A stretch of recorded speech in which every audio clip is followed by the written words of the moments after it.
In the late 70s, AT&T decided they wanted to get into the computer business. They already, as most of us know, were a monopoly, and so the Justice Department was not in favor of letting them also get into the computer business. So it went through a series of legal proceedings, and the decision was that AT&T would spin off all of their local telephone business. So they were not allowed to carry any calls within what was called LATAs at the time, which were local areas, and they could only carry long distance calls.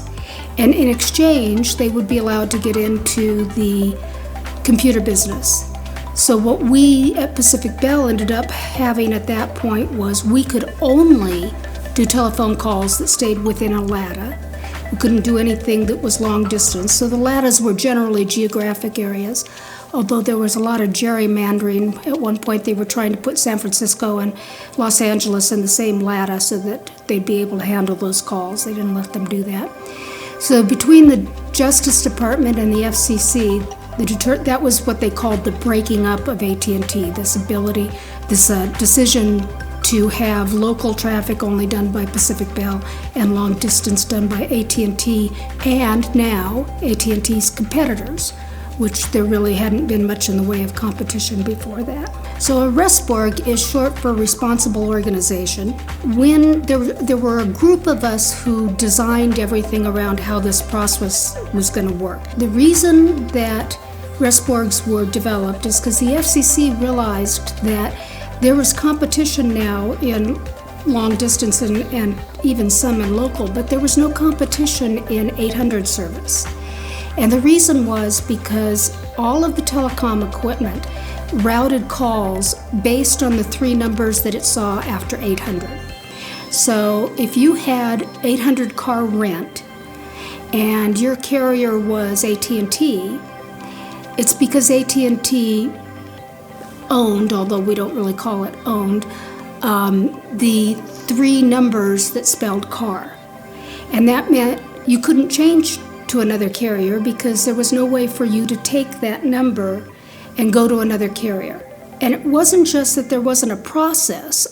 All of the telecom equipment in the country had to be all reworked because it was built to route 800 calls based on 800 and the next three numbers.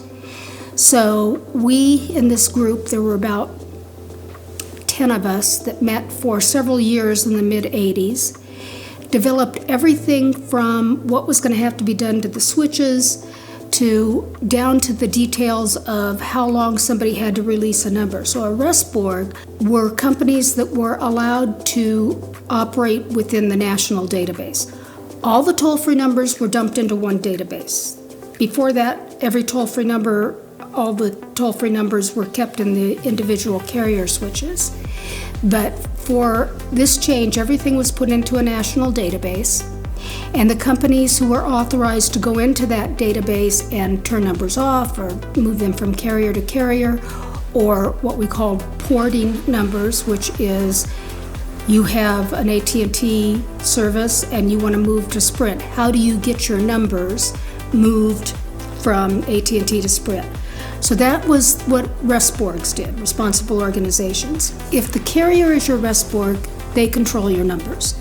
So let's say the carrier's service goes down. Most carriers' first thought will be to tell you it's going to be up anytime, any minute. Don't worry about it. And you can't do anything for however long it takes for them to fix whatever their problem is. So the major advantage is if you have an independent RESPORG and you have set up your routing with multiple carriers, which is essential. This only works well if you have ahead of the time set up contracts with more than one carrier. The independent RESPORG, if you say, well, Sprint is down, let's go, fine, we'll move all your numbers to AT&T. And when Sprint gets their problem fixed, we'll move them back. And the first real example we saw of this was not very long after RESPORGs had started, and we had a client who was having a pricing argument with their carrier. And I don't think their carrier even understood what an independent rest board was. So they said, if you don't agree to this pricing, we'll just take all the traffic off of your switch. And this was Thanksgiving weekend of 1993. I remember it well. We got all of our neighbors and friends to come into the office because then numbers got moved from carrier to carrier manually. You had to type in each number and change the carrier. It's not the way it works now, but at the time it was. And so we had all these people sitting in our office moving all the traffic off Sprint. And it made enough of an indent that Sprint could see the volume of their traffic going down. And actually called my client and said, what are you doing? And they said, independent rest board. We told you. Our rest board controls these numbers, and we're telling them to take them all off you because you won't agree to the pricing we want.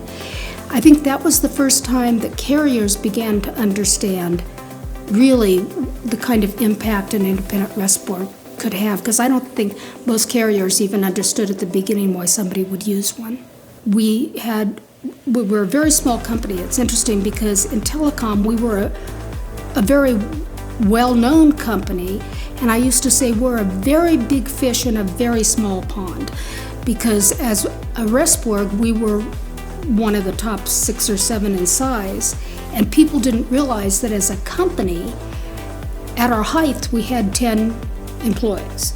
And they would have a rest board department in a carrier that it took 30 people to do what our 10 did.